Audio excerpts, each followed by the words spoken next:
Olá, sejam todos muito bem-vindos a mais uma edição. A partir de agora, você acompanha as principais reportagens da semana. Vamos juntos! E olha só, 2 brasileiros mantidos reféns por 3 meses em Myanmar, no Sudeste Asiático, eram obrigados a aplicar golpes em outros brasileiros. A dupla conseguiu fugir e atualmente está em um hotel em Bangkok. Vamos ver.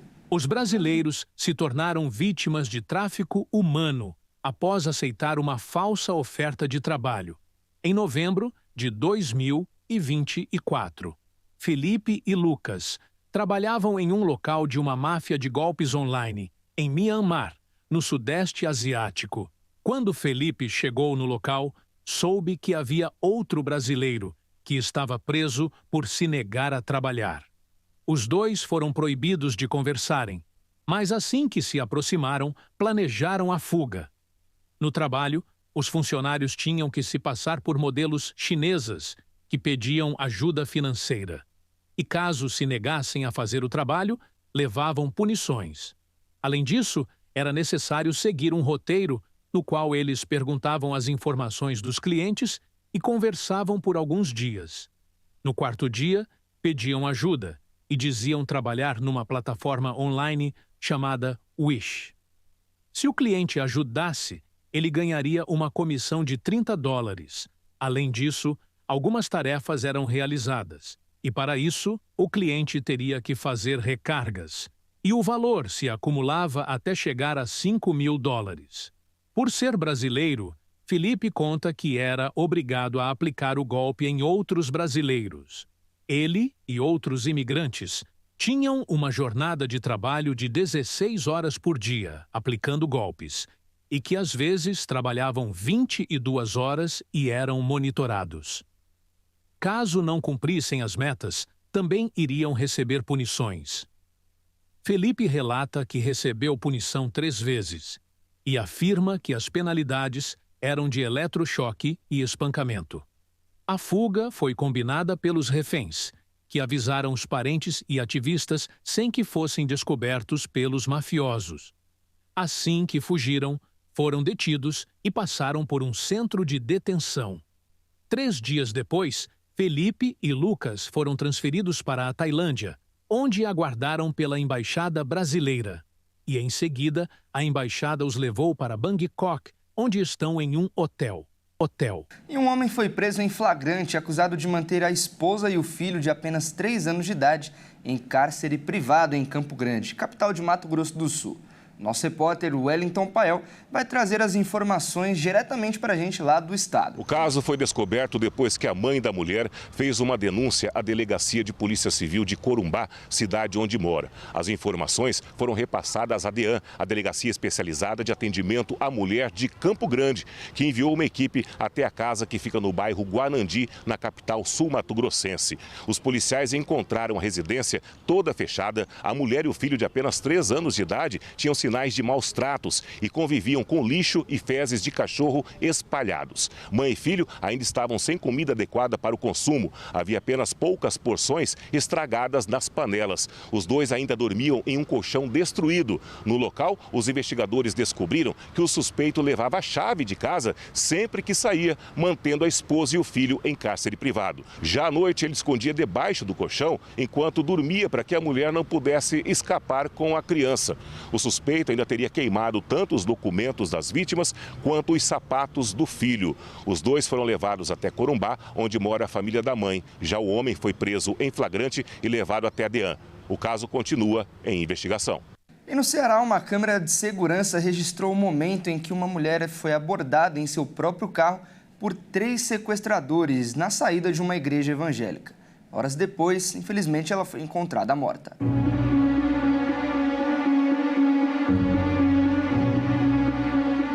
O crime assustador aconteceu na cidade de Quixeramobim, no interior do Ceará. A jovem Natane Alves, de 20 anos, havia saído da igreja para buscar algo dentro de seu carro. Nesse momento, 3 homens rapidamente abordaram a vítima, que ainda tentou sair pela porta do passageiro, mas um dos sequestradores impediu a fuga da mulher. Na imagem, os 3 criminosos entram no carro e saem sem um rumo certo. Devido à demora de Natane em retornar para o culto, Os amigos dela foram buscar informações e viram nas câmeras de um estabelecimento próximo da igreja o momento em que a jovem foi levada pelos suspeitos. A polícia foi acionada. Já em outra imagem, é possível ver o momento em que os sequestradores deixam o carro na cidade de Quixadá e fogem a pé. A polícia local fez um cerco pelas cidades da região e conseguiram encontrar os 3 suspeitos. Os homens informaram aos policiais que o corpo de Natan havia sido abandonado na localidade de Laranjeiras, no município de Banabuiú. A morte da jovem gerou comoção nos moradores de Quixeramobim e nas cidades vizinhas, que haviam se unido para ajudar nas buscas. O prefeito de Quixeramobim, Cirilo Pimenta, lamentou o ocorrido e decretou luto oficial de 3 dias no município.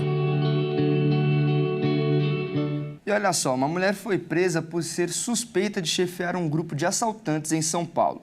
Essa quadrilha é apontada como responsável pela morte do ciclista Vitor Medrado. Uma mulher de 41 anos, conhecida por Mainha do Crime, por suspeita de comandar os criminosos que mataram o ciclista Vitor Medrado, na quinta-feira passada. Vitor foi abordado por 2 homens em uma moto no momento em que ele estava parado sobre sua bicicleta.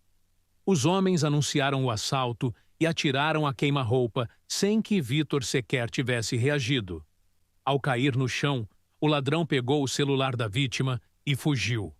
A polícia de São Paulo acredita que Suedna Barbosa Carneiro, a líder da quadrilha, financiava vários crimes na capital paulista, fornecendo recursos para a execução dos roubos, através do pagamento por cada item roubado ou furtado. Durante a prisão da mulher, a Polícia Civil apreendeu armas de fogo, mochilas de entrega, capacetes e equipamentos eletrônicos. Esses itens serão analisados para aprofundar a investigação sobre a quadrilha. A polícia suspeita que esses equipamentos eram utilizados nos assaltos. E o Ministério Público Federal criou o GAECO Nacional para reforçar o combate ao crime organizado. O grupo vai dar apoio logístico e operacional em ações contra terrorismo, tráfico internacional, entre outros crimes.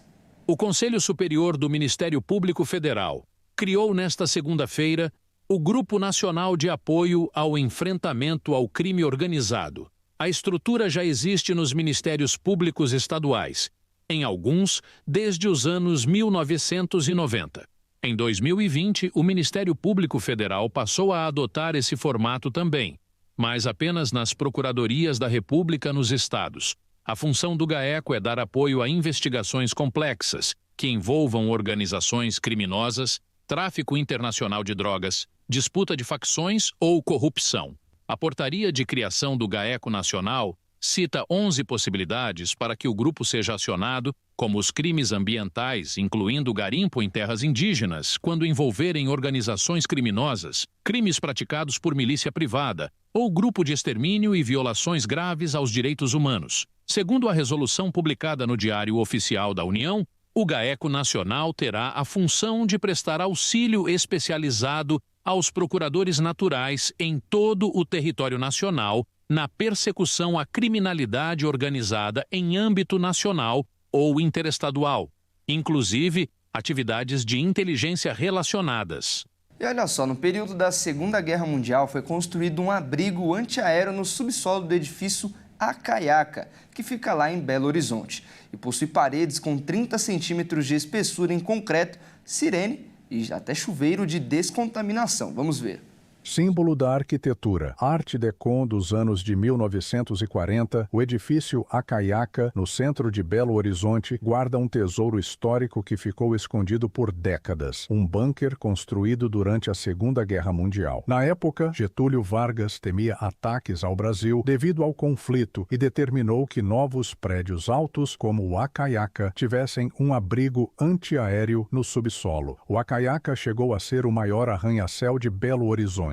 São 30 andares e 120 metros de altura, com uma imponente fachada adornada por 2 efígies de índios. O icônico edifício foi projetado pelo arquiteto Luiz Pinto Coelho e as obras foram iniciadas em 1943. Sua inauguração, ainda em construção, ocorreu em 1947, 2 anos após o fim da guerra. Felizmente, o Brasil não foi atacado e o bunker nunca foi utilizado. Por décadas, o espaço ficou abandonado, sendo usado como depósito do prédio comercial. Quando assumiu o cargo de síndico, há 8 anos, o auditor aposentado Antônio Rocha Miranda, de 85 anos, hoje escritor e historiador, encomendou a especialistas um plano diretor para revitalizar o edifício. Miranda é proprietário de lojas no prédio, com o qual tinha uma relação de paixão desde a infância, e lidera essa redenção do Acaiaca, que se deteriorava à medida que a região central da capital mineira era desvalorizada nas últimas décadas. Após a limpeza, a pergunta: o que fazer com o abrigo? Em decisão do conselho, os administradores do prédio decidiram retirar tudo, catalogar e transformar o local em um espaço aberto ao público. Até o momento, este é considerado o único bunker preservado de que se tem notícia no Brasil. Mesmo sendo o decreto de Getúlio Vargas de âmbito nacional, não eram comuns prédios tão altos, precisou ser aprovado pelo patrimônio histórico do município, pois o Acaiaca é tombado. Foram preservados o chão e as paredes, que têm 30 centímetros de espessura em concreto. O objetivo era que, se os alemães jogassem uma bomba e o prédio desabasse, o abrigo resistisse. Da sirene que ainda funciona, avisando do perigo iminente, ao ventilador projetado para arejar o abrigo subterrâneo com circulação de ar restrita, a visita é uma viagem no tempo. Nas paredes, artistas mineiros foram convidados a dar um novo significado ao espaço, com pinturas simbolizando a paz, levando as pessoas a refletirem sobre a crueldade das guerras. Ao todo, o abrigo tem 4 células, ou cômodos, cada uma com capacidade para 80 pessoas. 2 delas já foram abertas ao público. A expectativa é que, no futuro, as outras células também sejam recuperadas e abertas à visitação. Um túnel, cujo destino ainda não foi descoberto, seria uma das rotas de fuga. Hoje é oferecida a visitação guiada tanto para o bunker quanto para o mirante ou o combo. A ideia é levar o público a uma viagem do subsolo da história ao paraíso do terraço, onde a vista da cidade e da Serra do Curral, deslumbrantes, podem ser comparadas ao paraíso. E os moradores de Gaza compartilharam suas opiniões após a guerra no território entrar no seu número dia 500 de guerra, dizendo que o enclave palestino se tornou inabitável para animais e expressando o seu desejo de que o conflito acabe e o cessar-fogo seja mantido. No dia 7 de outubro de 2023, membros do grupo Hamas invadiram o sul de Israel e mataram 1.210 pessoas, a maioria civis. Os combatentes islamistas também capturaram 251 pessoas, das quais 70 ainda estão em Gaza, embora 35 estejam mortas. A resposta israelense ao ataque foi brutal e deixou mais de 46.900 mortos até agora. 500 dias de guerra significam 500 dias de humilhação, sofrimento, destruição, derramamento de sangue, mártires e feridos. Você vê que a destruição está em todo lugar. Graças a Deus há um cessar-fogo e uma troca de prisioneiros. Espero que o cessar-fogo se mantenha para que a guerra não volte novamente. Não podemos mais suportar mais sofrimento e a vida que estamos vivendo agora. Não temos os bens básicos de sobrevivência. Cerca de 2/3 de todos os edifícios no pequeno território palestino estão destruídos ou danificados pelos intensos bombardeios do exército israelense. Autoridades internacionais alertam que a remoção de cerca de 42 milhões de toneladas de escombros será um trabalho perigoso e complexo. É muito difícil. Nós sofremos deslocamento, opressão, humilhação, destruição. Nossas casas foram destruídas. Gaza é inabitável. Está totalmente destruída. Gaza é inabitável para humanos, nem mesmo para animais. Uma frágil trégua está em vigor, permitindo um acordo no qual o Hamas liberta reféns israelenses em troca de palestinos detidos em Israel. A guerra atrasou o desenvolvimento de Gaza em 60 anos e será difícil encontrar as dezenas de bilhões de dólares necessários para reconstruir o território. Rezo a Deus para que quem vier a controlar a faixa de Gaza seja um corpo independente. Não queremos mais facções. Chega de facções. Nós nos sentimos orgulhosos quando trocamos os nossos prisioneiros pelos prisioneiros do inimigo, cerca de 300 ou 330 prisioneiros para cada refém israelense. Além de toda a destruição e incertezas com o futuro, a população de Gaza ainda precisa lidar com a insegurança desencadeada pelas polêmicas declarações do presidente americano. Donald Trump, apesar da forte oposição internacional, tem insistido na criação de uma Riviera na faixa de Gaza, deslocando palestinos para outros países da região. Agora vamos falar de saúde. A cidade de São Paulo não vai ampliar a faixa etária de aplicação da vacina contra a dengue, mesmo após a liberação do Ministério da Saúde. Atualmente, a vacinação é exclusiva para pessoas de 10 a 14 anos de idade. Apesar da recomendação do Ministério da Saúde, a capital paulista informou que não vai ampliar a faixa etária do público de vacina contra a dengue. De acordo com o secretário municipal da Saúde, Luiz Carlos Zamarco, a quantidade de vacinas contra a dengue disponíveis não é suficiente para atender o público-alvo atualmente. A vacinação é exclusiva para pessoas de 10 a 14 anos. Cerca de 600 mil crianças estão dentro dessa faixa etária na cidade de São Paulo. A medida foi recomendada pelo governo federal para que não se perca doses que estão com a validade próximas do vencimento e ainda estão nos estoques das secretarias estaduais ou distrital de saúde. Municípios contemplados com a vacina e que possuem doses com 2 meses para vencer podem ampliar a vacinação contra a dengue para o público de 6 a 16 anos. Já para os imunizantes, com 1 mês restante para a validade, a estratégia do Ministério da Saúde é que eles sejam utilizados no limite etário previsto na bula, sendo beneficiadas pessoas de 4 a 59 anos. E as vacinas poderão ainda ser remanejadas para municípios não contemplados. O Brasil é o primeiro país do mundo a oferecer o imunizante contra a dengue no Sistema Público Universal. No ano passado, 6,5 milhões de doses foram enviadas para todos os estados e municípios do país, mas somente 3,3 milhões doses foram aplicadas. De acordo com o painel epidemiológico de São Paulo, o estado possui mais de 110 mil casos confirmados de dengue e 101 óbitos pela doença. Outros 211 óbitos são investigados. E veja a seguir, presidente Lula defende venda direta de combustível aos consumidores. E ainda, partida da Liga Americana de Futebol foi confirmada no Brasil pelo 2º ano consecutivo. Nós voltamos já.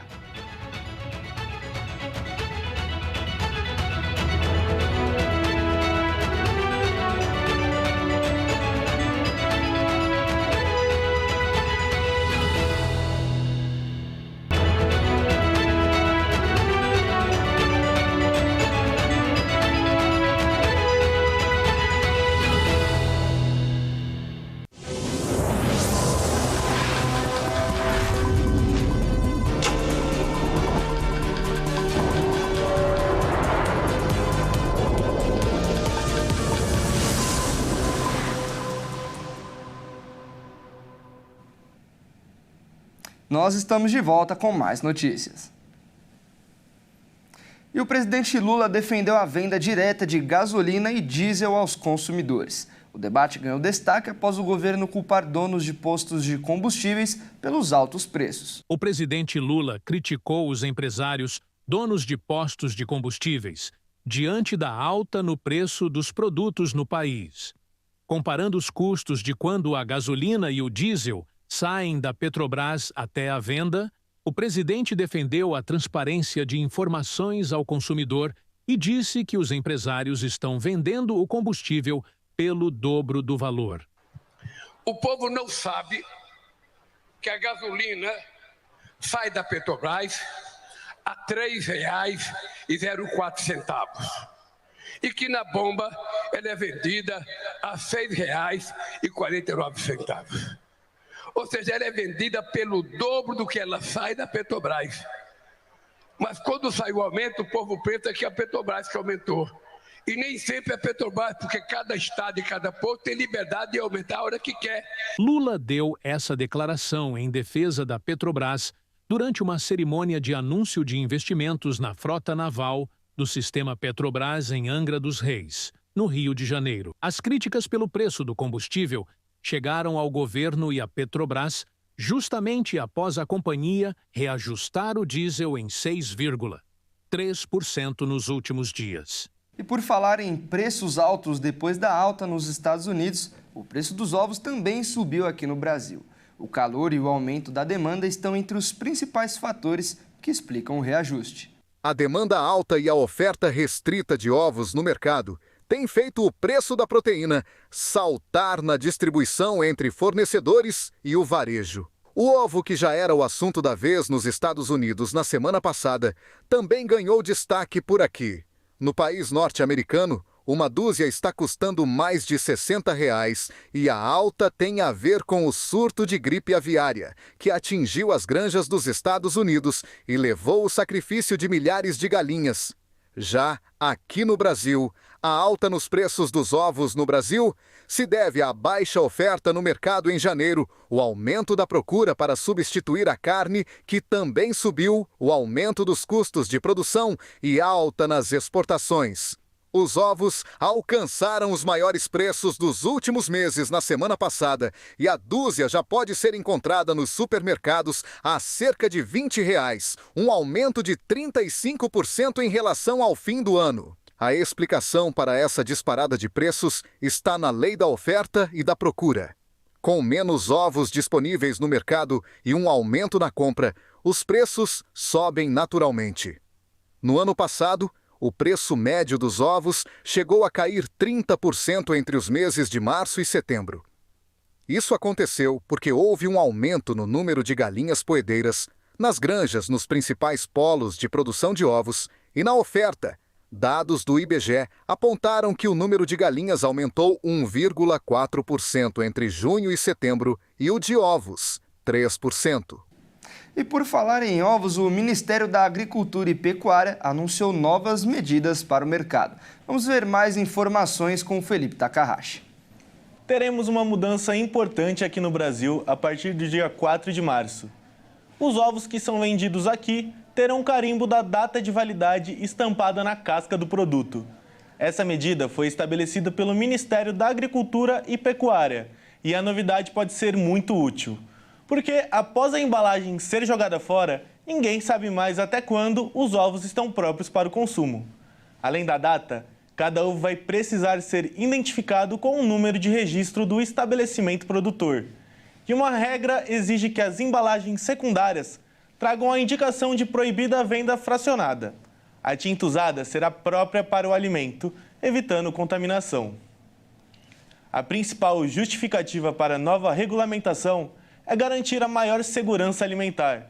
Além disso, o rastreamento dos lotes vai se tornar mais eficiente, facilitando fiscalizações sanitárias. E olha só, apesar dos avanços na rede pública, os pacientes com diabetes tipo 1 enfrentam dificuldades para receber o tratamento adequado disponível pelo SUS e sofrem com as complicações da doença.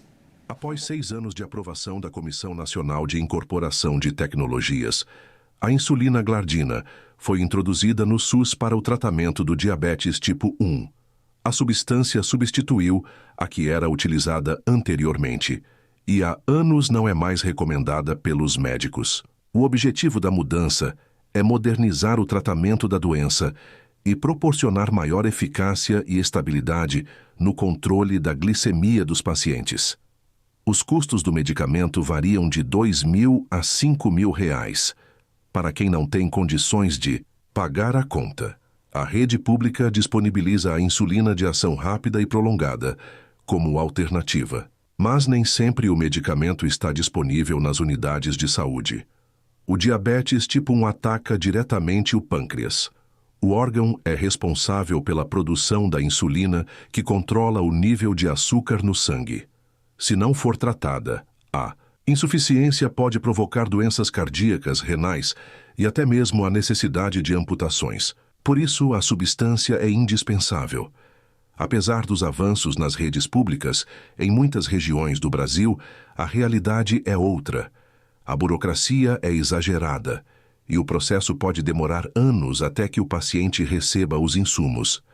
Além disso, muitas áreas de saúde não têm a infraestrutura necessária para o atendimento adequado das pessoas que sofrem com o diabetes. O projeto de lei que poderia auxiliar na elaboração de políticas públicas para garantir o acesso do tratamento para a população foi vetado pelo presidente Lula no começo deste ano. E um estudo da OMS diz que 1 em cada 3 pessoas no mundo sofre de pressão alta. Números do Brasil preocupam ainda mais. É fácil encontrar quem tem pressão alta. Basta perguntar para as pessoas na rua. Eu sou hipertensa. Eu sou hipertenso. Eu sou hipertensa. Segundo a Organização Mundial de Saúde, 45% dos brasileiros adultos convivem com a hipertensão. Eu faço uso contínuo de medicamento para pressão. A hipertensão é uma doença silenciosa. Mesmo quem nunca teve sintomas, em algum momento pode descobrir que sofre de pressão alta. Mas e você? Sabe qual é a pressão ideal? E o que significam os números que aparecem nos exames de pressão arterial? A hipertensão é o distúrbio de saúde mais prevalente nos humanos. Nenhuma outra patologia ou fator de risco ocorre com esta frequência. Se a pessoa não tem fator de risco, 14/9 é o número a partir do qual esse indivíduo é considerado hipertenso. Não existe uma clara associação de sintomas com hipertensão, a não ser em níveis muito elevados. Pacientes que já são hipertensos, que abandonaram o tratamento, mas no geral, a maneira de se fazer o diagnóstico vai passar por campanhas, por datas temáticas da hipertensão, por exemplo, a busca das unidades básicas de saúde, dos seus médicos particulares ou de convênios e fazer um acompanhamento, especialmente indivíduos após os 20, 30 anos. Embora também possa ter relação com fatores genéticos, o consumo de alimentos ricos em sal e a falta de exercícios físicos contribuem para a evolução da doença. Um dos fatores principais é a obesidade, a má alimentação, o estresse, fatores hereditários, são alguns dos fatores que contribuem para a hipertensão. A gente não precisa comer uma comida com excesso de sal e sim agregar fatores nutricionais que podem auxiliar também a dar um sabor diferenciado na alimentação. Manter um peso saudável, praticar atividade física pelo menos 150 minutos na semana, pode ser descer na parada de ônibus antes de chegar em casa, subir escada no trabalho. O importante é se movimentar. A pressão alta pode causar uma série de riscos à saúde, por isso o especialista alerta. O que a gente quer com o tratamento da hipertensão? Reduzir acidente vascular cerebral, infarto, morte súbita, problemas renais, existe a nefropatia hipertensiva que pode levar até diálise. Então esta é a dica, que as pessoas procurem ter desde cedo hábitos saudáveis. Eu mantenho meu peso, mantenho tudo com a comida controlada e pedalando sempre, andando, fazendo muito exercício. É essencial fazer exercício, ter músculo em vez de banha. Isso é essencial, né? E olha só, o número de cães e gatos abandonados ou perdidos no Brasil cresceu significativamente nos últimos anos. De acordo com ONGs que resgatam animais de rua, o aumento entre os anos de 2022 e 2023 foi de 25%. O relatório do Índice de Abandono Animal no Brasil, um projeto global liderado pela Mars, em parceria com especialistas e organizações de bem-estar animal, visou coletar informações para compreender o número de cães e gatos sem acesso adequado aos cuidados necessários. A iniciativa objetivou promover ações mais embasadas e direcionadas para ajudar a reduzir o número de abandonos e garantir os cuidados necessários para a melhoria da qualidade de vida e longevidade dos animais de estimação.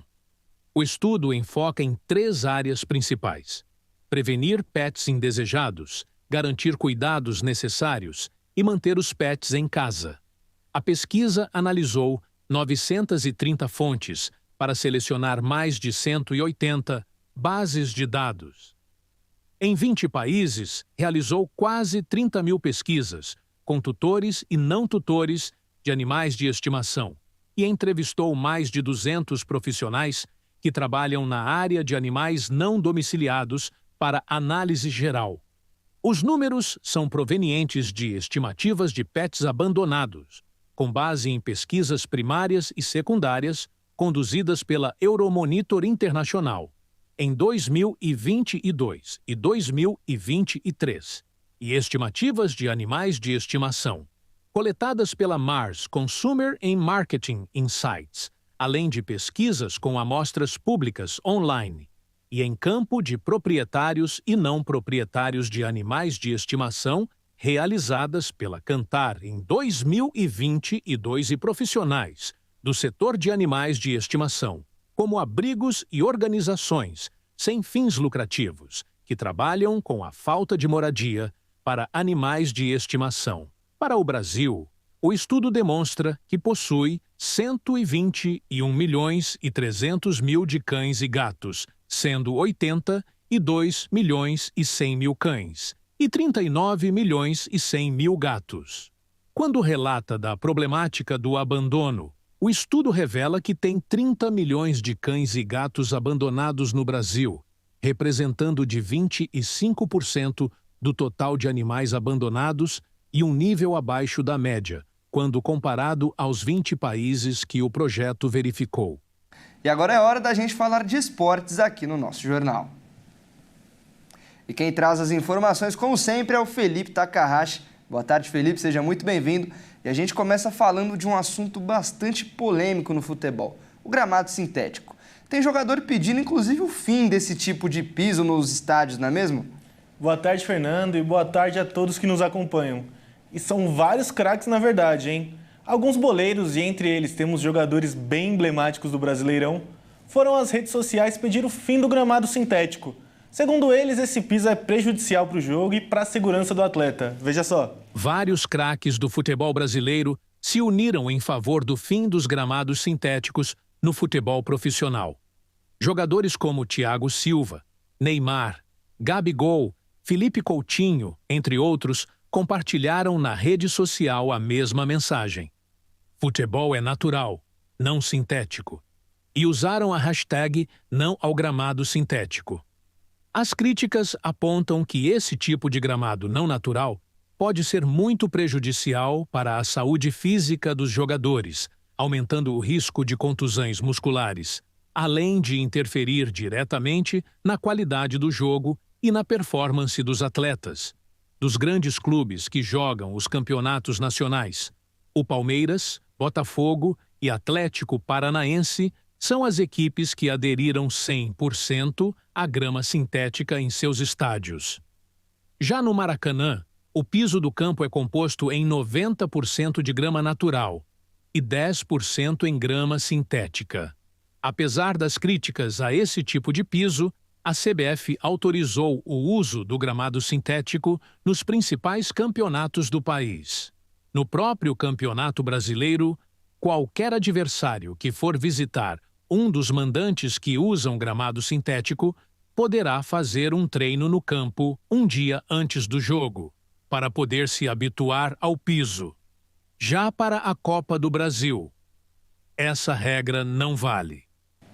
E por falar em futebol, mas agora do americano, já tem data para o próximo jogo da NFL aqui no Brasil. Conta pra gente, Felipe. Exatamente, será na Neoquímica Arena. O jogo acontecerá no dia 5 de setembro, válido pela temporada regular de 2025. O mandante já foi confirmado e dessa vez será os Los Angeles Chargers. O adversário ainda segue um mistério. Em 2024, tivemos o Philadelphia Eagles contra o Green Bay Packers, na casa do Timão também. O evento foi um sucesso e a casa lotou, e a visualização da liga nunca esteve tão alta no Brasil. E com as expectativas altas, a NFL retorna para mais um jogo no Brasil esse ano. E vale lembrar que na temporada de 2024, que teve a final recentemente, os Eagles foram os grandes campeões do Super Bowl. Será que a Neoquímica trará essa mesma sorte para um dos dois times que jogarem aqui esse ano? Eu espero que sim. Bom, Fernando, e por hoje é só. Semana que vem eu volto novamente com mais notícias do esporte. Até mais. Até mais, Felipe. Muito obrigado pelas informações de hoje. Bom, e essa edição termina aqui. Se você quiser rever algumas das nossas reportagens, basta acessar o canal Jornalismo Hit TV no YouTube. Muito obrigado pela sua companhia e até mais.